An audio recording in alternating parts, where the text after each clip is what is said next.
দিহিঙীয়ালৈ ৰাষ্ট্ৰ গৌৰৱ শ্ৰী বঁটা আৰু জনসেৱক সন্মান প্ৰদান ধেমাজি ৱাৰ্ড নং 3 নিবাসী ডক্টৰ প্ৰণৱ দিহিঙীয়ালৈ সামাজিক সেৱা অভিনয় মডেল কবি লেখক চিত্ৰশিল্পী অধ্যক্ষ মনালিসা আৰ্ট একাডেমীৰ সম্পাদক আলোচনী অকনিৰ দাপোন চাইৰি সদস্য ৰূপান্তৰ গুৱাহাটী লৰাণী সদস্য নলবাৰী আদিৰ বাবে পৰিৱৰ্তন যোগেশ ভাৰত চৰকাৰৰ দ্বাৰা অনুমোদিত কাশী হিন্দু বিশ্ববিদ্যালয়ৰ তৰফৰ পৰা অসমৰ দুগৰাকী শিল্পীৰ ভিতৰত ডক্টৰ প্ৰণৱ দিহিঙীয়ালৈ ৰাষ্ট্ৰ গৌৰৱ শ্ৰী বঁটা আৰু জনসেৱক সন্মান আগবঢ়োৱা হয় ধেমাজিৰ বিশিষ্ট ব্যক্তি নবীন পাও নগেন্দ্ৰ সিন্তে টংকেশ্বৰ সিন্তে প্ৰেৰণা পাও সেউতী সিন্তে ডেভিড নৰফ আৰু ধেমাজিৰ খ্যাতনামা লোকে ডক্টৰ প্ৰণৱ দিহিঙীয়াক ধেমাজিলৈ আদৰণি জনোৱাৰ লগতে সম্বৰ্ধনা জনায়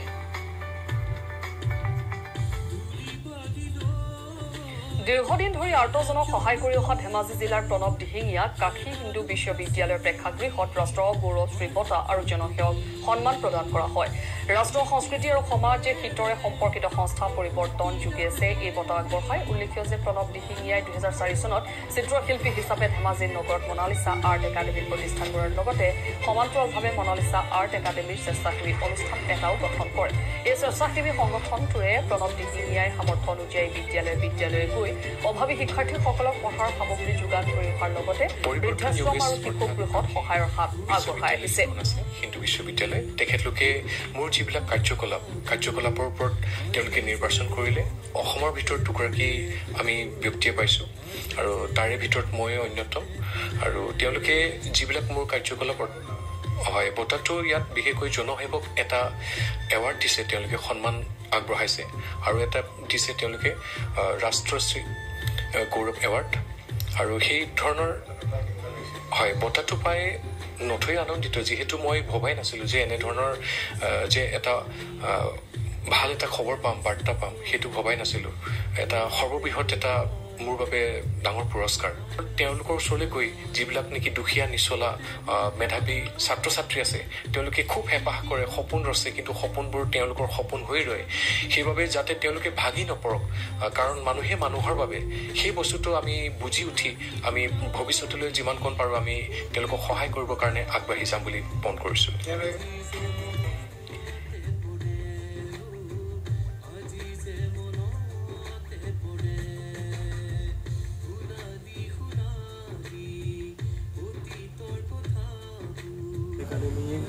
অধ্যক্ষ শ্ৰী প্ৰণৱজ্যোতি ডাঙৰীয়ালৈ মই ধন্যবাদ জ্ঞাপন কৰিছোঁ যিহেতু গোটেই মানুহে আজি এইখিনি বঁটাৰ কাৰণে সুধীৰ অপেক্ষা কৰি আছে তথাপিতো মই জানিব পাৰিছোঁ যে অসমৰ পৰা দুজন ব্যক্তি এইখিনিলৈ নিমন্ত্ৰিত হৈছে আৰু মই ভাবোঁ সেইবিলাক এটা জীৱনজোৰা এটা সাধনা হয় সাধনাৰ ফলত এইবিলাক বস্তু হাসিল কৰিবলগীয়া হয় গতিকে মই ভাবোঁ ধেমাজিলৈ এনেকুৱা এটা ৰাজ্যিক আন্তঃৰাষ্ট্ৰীয় ভিত্তিত ৰাষ্ট্ৰীয় ভিত্তিত এনেকুৱা গৌৰৱ বঁটা পাবৰ কাৰণে খুব ভাগ্যৱান হ'ব লাগিব তাৰে আমি ধেমাজিৰে আমি দিহিঙীয়াক লগ পাইছোঁ গতিকে এখেতৰ উজ্জ্বল ভৱিষ্যত কামনা কৰি মোৰ দুই এষাৰ বক্তব্য সামৰণি সন্মানীয় আমাৰ ধেমাজি জিলাৰ এগৰাকী প্ৰণৱ দিহিঙীয়া ছাৰে ভাৰত চৰকাৰৰ গৌৰৱ শ্ৰী বঁটা সন্মান পাবলৈ সক্ষম হৈছে সেয়েহে মই ছাৰক এখনি মুছলিম গোলাম ছাৰে আদৰণি জনাব বিচাৰিছোঁ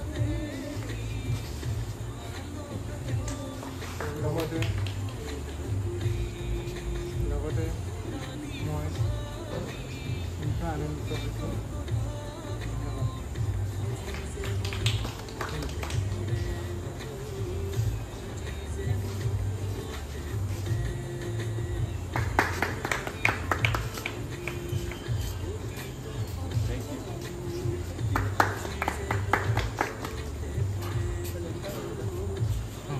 মই নথৈ আনন্দিত বিশেষকৈ ভাৰত চৰকাৰৰ দ্বাৰা অনুমোদিত পৰমেশ্বৰ যোগেশ তেখেতৰ নেতৃত্বত যিটো এটা আন্তঃৰাষ্ট্ৰীয় পৰ্যায়ত বিভিন্ন ধৰণৰ কাম চলাই আহিছে আৰু তেওঁ ৰাষ্ট্ৰীয় পৰ্যায়ত এটা পুৰস্কাৰ হিচাপে মোক আগবঢ়োৱাৰ বাবে তেখেতলৈ বা তেখেতলোকৰ অনুষ্ঠানসমূহলৈ অশেষ ধন্যবাদ জ্ঞাপন কৰিছোঁ। মই অভিনেতাৰ কামো কৰিছিলোঁ, অভিনয় কৰিছিলোঁ, সংগীতো মাজে সময়ে পৰিৱেশন কৰিছোঁ আৰু বিভিন্ন ধৰণৰ ছবি অংকন কৰিছোঁ। সমাজ সেৱকৰ যিবিলাক দায়িত্ব সমাজ সেৱা কৰি আহিছোঁ ৰাইজৰ বাবে আৰু বিভিন্ন ধৰণৰ কবিতাও লিখিছোঁ বা বিভিন্ন ধৰণৰ উপন্যাস, গল্প, আলোচনী, বিভিন্ন ধৰণৰ কিতাপ মোৰ নিজৰ আছে আৰু আনৰ কিতাপসমূহতো মই জড়িত আছিলোঁ। সেইবাবে তেওঁলোকে মোক এটা ভাৰতৰ এটা উন্নত মানদণ্ডৰ তেওঁলোকে উপহাৰ আগবঢ়াইছে, সেইটো তেওঁলোকে বঁটা আগবঢ়াইছে। সেই বঁটাটো হৈছে ৰাষ্ট্ৰীয় গৌৰৱশ্ৰী।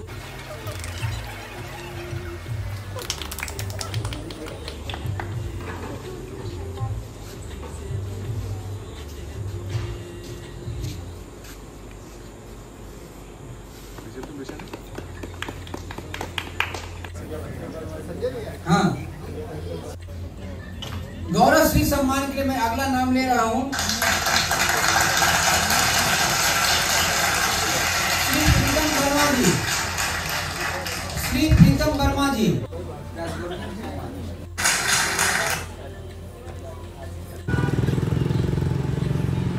Ready?